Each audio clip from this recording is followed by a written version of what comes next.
Donc dans la fiche N21, on traitait une situation de proportionnalité, donc la deuxième méthode, qui utilise les propriétés de linéarité. Donc on va voir ce que veut dire ce terme propriété de linéarité.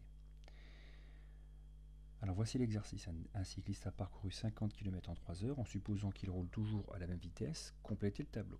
Donc dans ce tableau, on lit les distances en kilomètres sur la première ligne, et on doit compléter la deuxième ligne, le temps en minutes, que mettra le cycliste à parcourir 50 km, puis 100 km, puis 150, puis 75. Donc on indiquera les temps sur la deuxième ligne. Alors pourquoi est-ce que c'est une situation de proportionnalité? C'est indiqué ici. On suppose qu'il roule toujours à la même vitesse. Donc comme le cycliste roule toujours à la même vitesse, on dit qu'il y a proportionnalité entre la distance et le temps. Ça veut dire que la distance varie dans la même proportion que le temps. Là, ce qu'on a comme information, c'est ça. 50 km en 3 heures. Donc, il mettra 3 heures pour parcourir 50 km à chaque fois. Ou, tous les 50 km, 3 heures se seront écoulées. Ça peut fonctionner dans les deux sens. Alors, il faut donc commencer par compléter le tableau. Alors, il faut faire attention tout de suite, puisque là, le temps est indiqué en minutes, alors que dans mon énoncé, j'ai des heures. Bon, alors, pour convertir 3 heures en minutes, on sait faire. On sait qu'on fait 3 fois 60, ça fait donc 180 minutes. Donc ici, je vais écrire 180. Donc, voici ma première colonne complétée. Maintenant, il faut que je complète la deuxième colonne. Alors, on va utiliser un premier principe de linéarité, c'est-à-dire que pour passer de 50 à 100, eh ben, je multiplie par 2. Donc, le temps de parcours va être lui aussi multiplié par 2. On multiplie les quantités dans la même proportion. Je double la quantité de départ, je double donc la quantité d'arrivée. Et j'obtiens ici 360. Ensuite, je dois calculer la distance pour 150 km. Alors, ce que je pourrais faire, c'est par exemple dire, pour passer de 50 à 150, je multiplie par 3. Et là, j'utiliserai la même propriété. Je triple la quantité de départ, donc je triple aussi l'autre quantité. Mais je vais vous montrer encore autre chose. On sait que 150, c'est la somme de 50 et de 100. Donc si j'ajoute mon 50 et mon 100, je vais obtenir 150. Donc je peux faire exactement la même chose en prenant 180 plus 360. Je vais donc ajouter ces deux quantités pour obtenir la durée de parcours de 150 km. Et on obtient 540.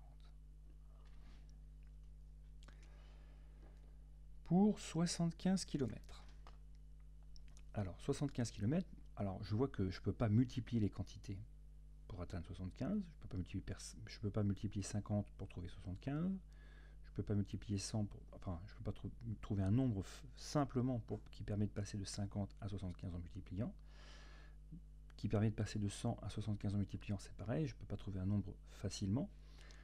Par contre, je peux voir que pour passer de 150 à 75, là ce sera peut-être un peu plus facile, puisque 75 c'est la moitié de 150.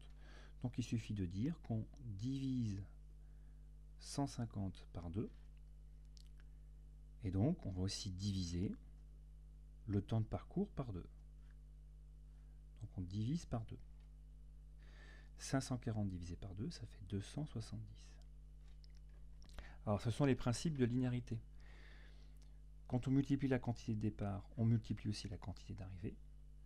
Quand on ajoute les deux quantités ici, on ajoute aussi les deux quantités ici. Et quand on divise la quantité de départ, on divise aussi la quantité d'arrivée. Alors pour 110, ça risque d'être un petit peu plus compliqué en utilisant ces propriétés-là.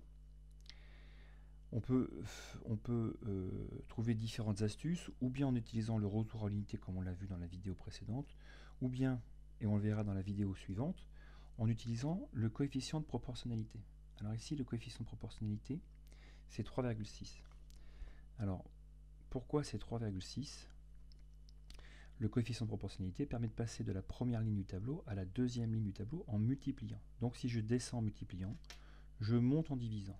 Et ici, je peux voir que si je fais 360 divisé par 100, 360 divisé par 100, ça fait bien 3,6. Donc je peux utiliser le coefficient de proportionnalité pour calculer le temps de parcours pour 110 km. 110 fois 3,6, ça fait 396.